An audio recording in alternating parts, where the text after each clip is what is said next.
When I first married Layla, I believed I had found my soulmate. She was full of charm, energy, and confidence, and I thought those qualities would make our marriage strong. For the first year, things seemed fine, though I sometimes noticed how she enjoyed too much attention from my friends. I brushed it off as harmless, convincing myself she was just being friendly. Over time, her behavior became harder to ignore. She lingered too long in conversations with them, laughed too loudly at their jokes, and sometimes acted as if I wasn't even in the room.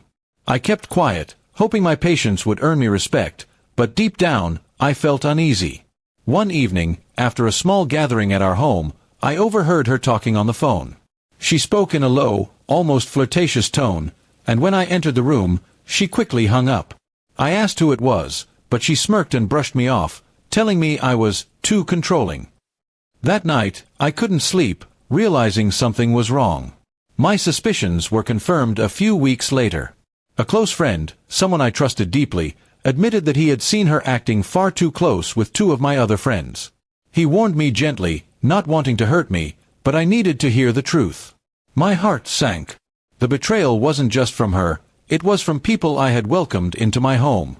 When I finally confronted her, I expected denial, maybe even tears. Instead, she looked at me with cold eyes and laughed. "Why are you so surprised?" she said. "I'm with your friends. If you can't accept it, then leave, because they're real men." Her words cut deeper than any knife. I stood there in silence, feeling my world collapse. The woman I had trusted, loved, and sacrificed for was mocking me, and the friends I thought were brothers had betrayed me in the worst way possible. Anger burned inside me, but so did grief. For days, I wandered through my life like a shadow. I went to work, ate meals, and spoke little. My family noticed something was wrong, but I couldn't bring myself to share the humiliation. I felt broken, not only as a husband but as a man. Eventually, I realized I couldn't keep living like that. I filed for divorce, though it pained me. She didn't fight it. In fact, she seemed almost eager to be free, which only showed how little our marriage had meant to her. That hurt the most, that I had given my all, while she had been living a lie. As for my so-called friends, I cut them all out of my life. The bond we had was shattered beyond repair. Their betrayal taught me that not everyone who smiles at you truly cares for you.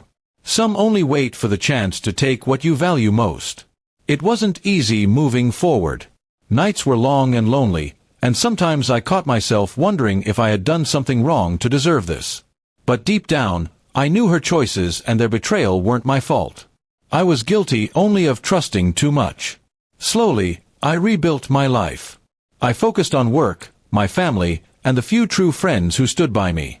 They reminded me that loyalty and respect still existed, even if I had been unlucky in love. Over time, the pain faded, though the memory never truly left. Betrayal has a way of leaving scars, but it also makes you stronger.